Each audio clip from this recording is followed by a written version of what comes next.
Hi, I'm Adam Narimatsu, and I'm finally getting around to putting together a video of a kind of lesson of how I approach Hymn to Freedom almost 10 years after the original video. So I just wanted to say first, thank you to everyone who's enjoyed the performance video. I never thought it would get so many views and a lot of positive feedback, so I really appreciate it. I'm also going to be putting out much more regular content on my channel here. So if you have any suggestions or requests of things you'd like to see, feel free to leave a comment or message me. So thanks so much and enjoy the video. So I play Hymn to Freedom in C.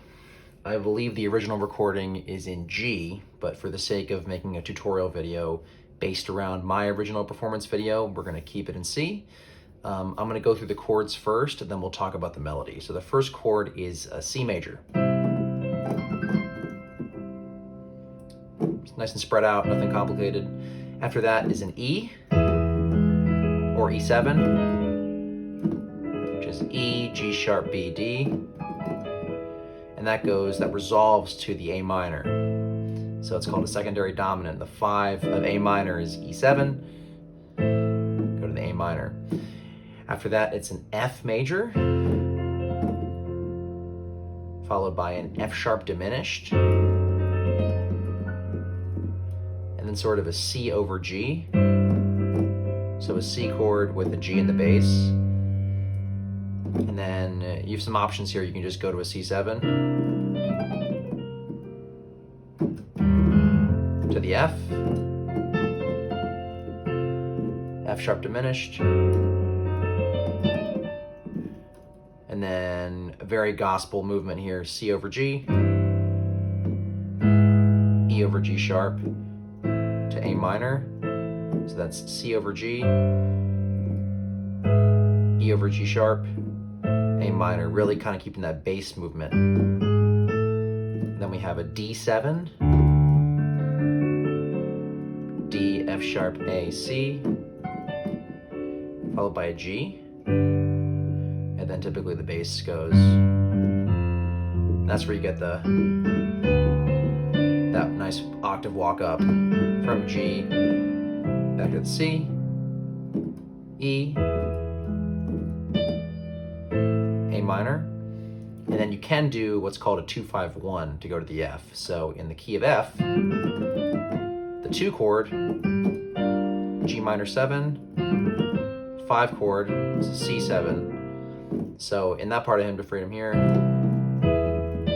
we're in the A minor. We know we have to land on that F, so maybe we'll insert 2-5-1 in the key of F. Or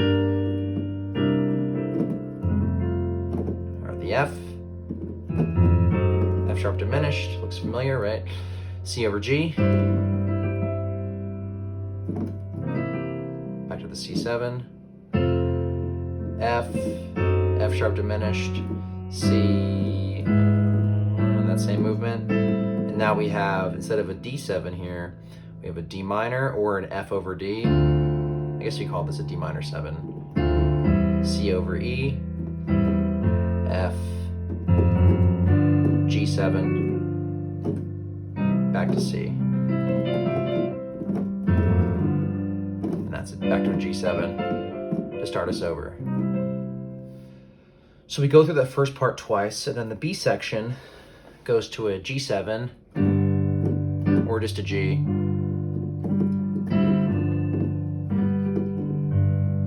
And then to a C, and then to an E over B, to an A minor.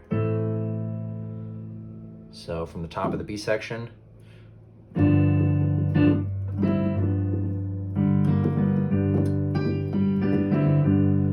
to the C, E over B, to the A minor. And then I typically do a 2-5-1 again in the key of F, because our target chord is the F major. So we have a G minor, G minor 7, C7, F, and then it's the same thing we've done before. F, F sharp diminished, C over G, E over G sharp, A minor. And then to end, when we go to the B section, we go back to this D7 at the end here.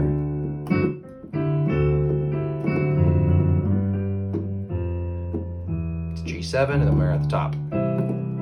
For the last A section now, E, A minor,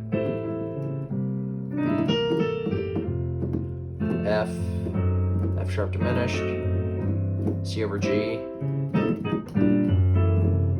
F, F sharp diminished, C over G, E over G sharp, A minor, and then the last part of the song is that same walk up from D minor 7, C over E, F, G, or even an F over G, C. And then G is typically the last chord I play to go back to the top. With the G wants to go to the 1, the C. All right, so let's talk about the melody now. So the first melody note is an E. If you're in the key of C, the first melody note is an E over that C, an E again over that E chord, and we walk down D, C for the A minor. So all in all,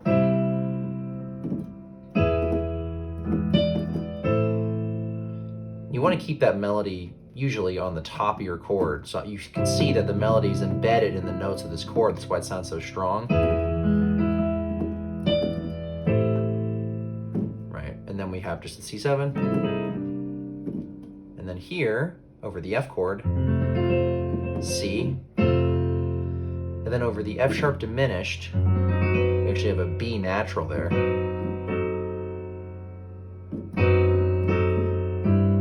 And then there's a G. So it walks down C, B, A, G, F, C on the top, F sharp diminished, B, A, G, and maybe the 2-5-1 again.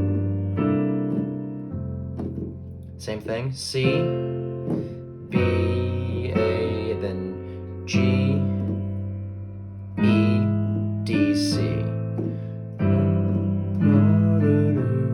Same thing, it's still in those chords, right? G, we have an E over G sharp, E's in the melody, D, C. And then what happens here over this D7,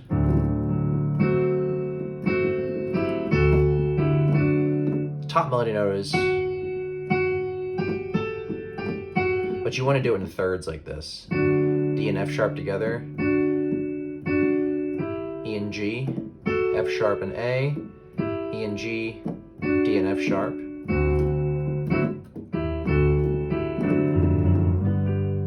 then you kind of just, there's no real like melody note over this G, but you want to do that walk up. G, A, B, C, D, back to that E, beginning melody note. And then we're at the top of the A section again. Repeat it. C, B, A, G, C, B, A, G, E, D, C. And then for the D minor 7, that's typically how I do it. I do like a roll from the G to the A, C, D, F for the D minor 7. It's our melody note up top on the E for the C over E, C for the F chord, D for the G chord, and then C to end us. So again.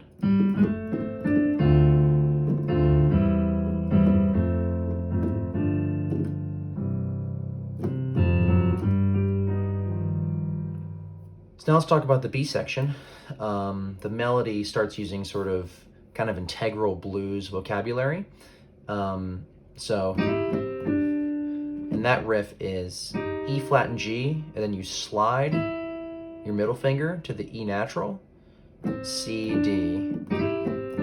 That takes us to that G. So after the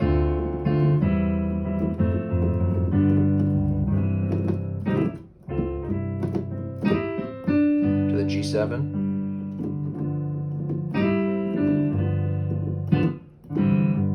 And that movement there is just a G to a C to a G.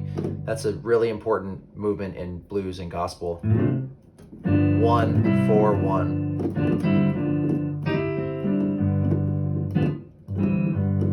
And then typically I'll walk up from the G, just up to that E, and then we have the E over B, right? E still in the melody, and then D, C.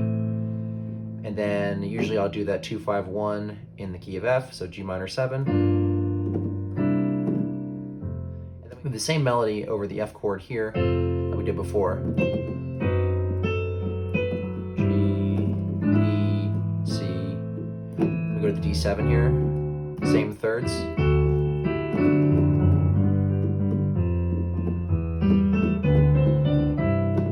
And then back to the same melody over the A section.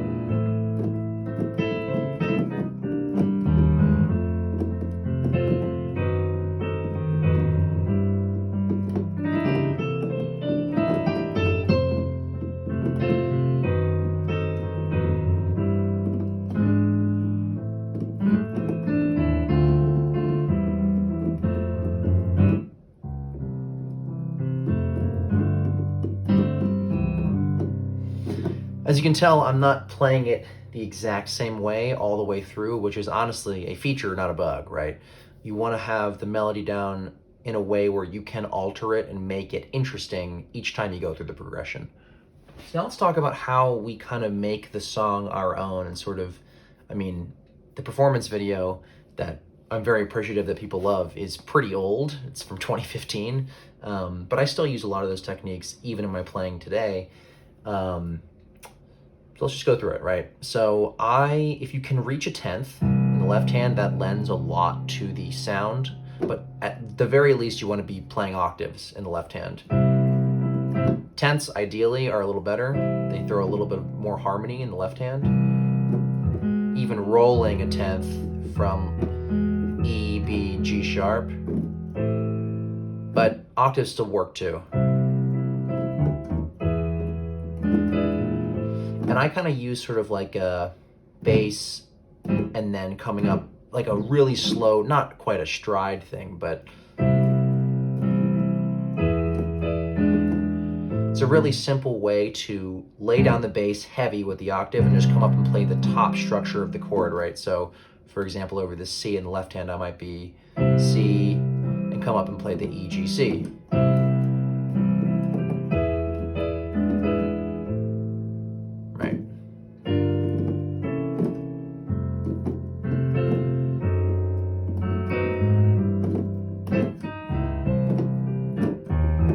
Another thing is sort of leading to your bass, right? So I do that a lot in that original video. So for example, right, if we're at the top of the song,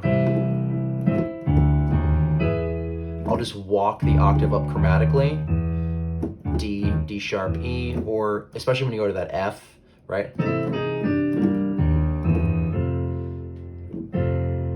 It's just a little thing that adds a lot of flavor, you know?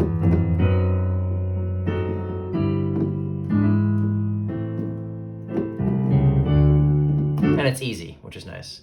So I'm not gonna do a note-by-note lesson based on my performance, mostly because it was improvised and someone on YouTube already did a transcription of the video. Pablo Enver, whose transcription video I will link in the description of this one.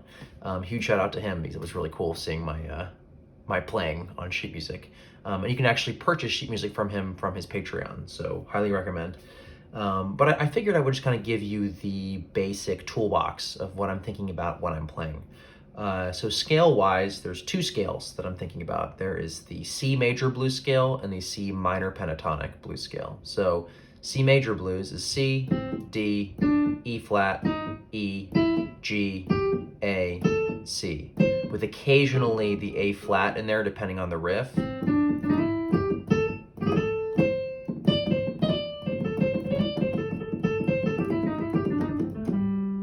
And the C minor pentatonic, so C, E flat, F, G flat, G, B flat, C.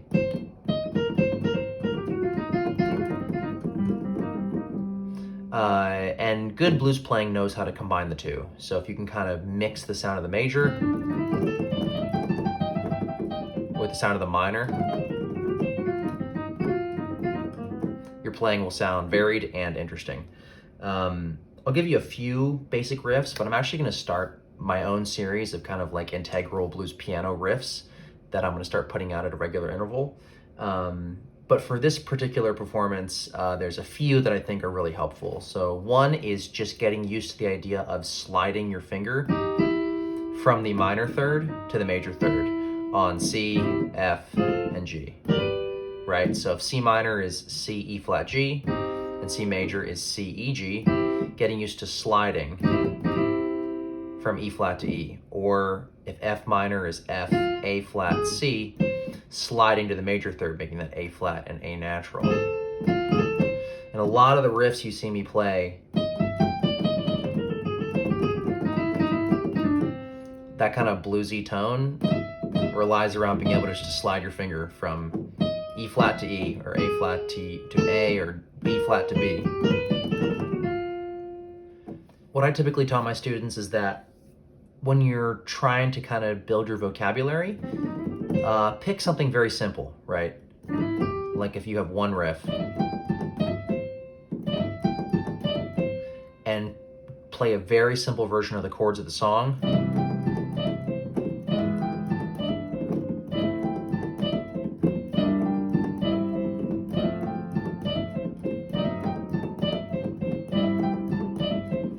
Sounds, maddening, but it's great practice to both solidifying a particular riff or lick in your right hand and getting used to playing over the chords, changing in your left hand in a super simple manner, right? And then as you kind of build your vocabulary, you're able to move beyond that and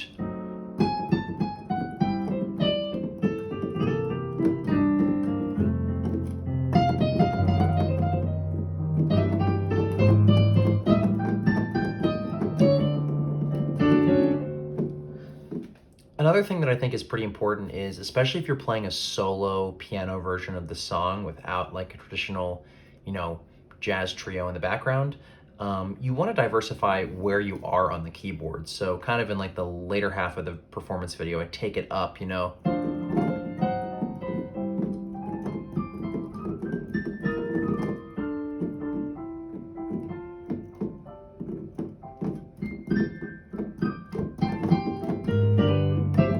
Just doing something as simple as taking exactly what you'd play down here and moving it up can make the song have some nice dynamics. So it's an easy kind of cheater way to get some variety.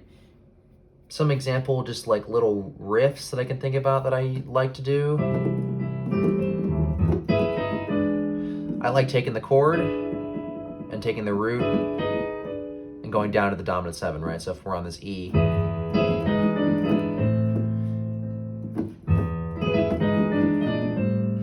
so some other things that I occasionally do when I'm playing this song to kind of vary it up is, instead of going from the F to the F sharp diminished, I'll go from the F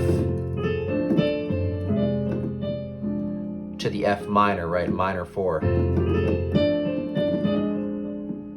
Maybe even throw that E flat in there to make it a F minor 7. Just to vary it up, instead of going up to the F sharp diminished and then to the C over G,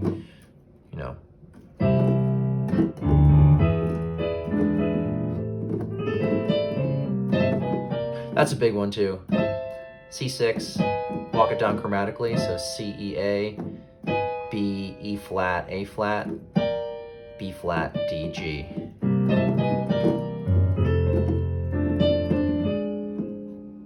F minor. I do that one a lot in the video too.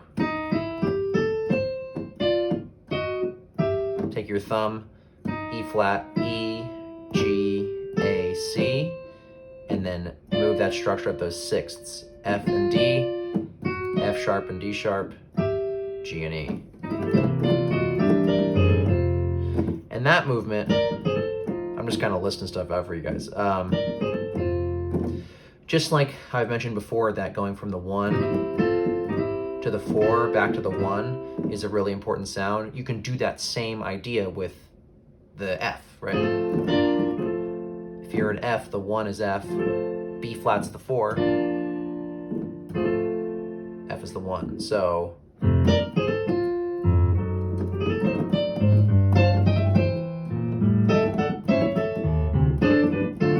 just to show you how useful it is, I'll do that concept on every chord.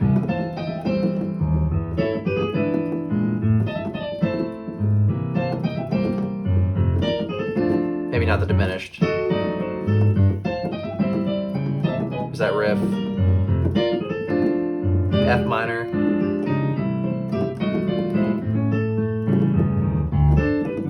Right.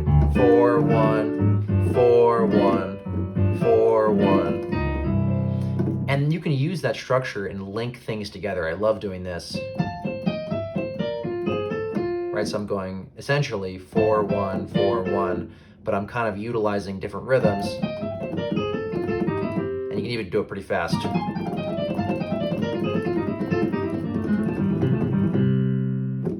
The last thing I would say is, if you're looking to learn this song and get inspired by it, you've probably already listened to Oscar Peterson play it a bunch, but you know, he's the core tenet of the song, because it literally is his song.